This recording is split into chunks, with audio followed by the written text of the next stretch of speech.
അപ്പോൾ അത് KitKat milk ഷേക്കാണ്. കിറ്റ്കാറ്റും പാലും കൂടി ചേർത്ത് അതുപോലെ ഐസ്ക്രീമൊക്കെ ചേർത്തിട്ടൊരു മിൽക്ക് ഷേക്ക്. നല്ല അടിപൊളി സംഭവമാണ്. അപ്പോൾ എന്തായാലും നമുക്ക് മിൽക്ക് ഷേക്ക് ഉണ്ടാക്കാം. ഇത് തണുപ്പിലിരിക്കുന്ന സാധനമാണ്.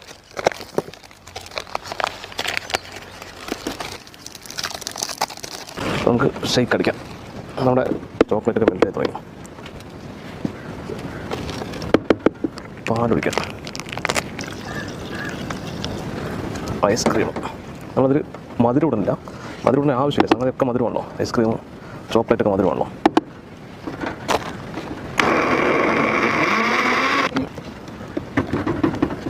റെഡി.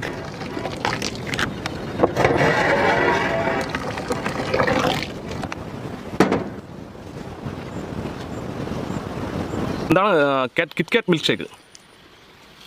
സംഭവം നല്ല തിക്കുണ്ട്. അടിപൊളി അടിപൊളി.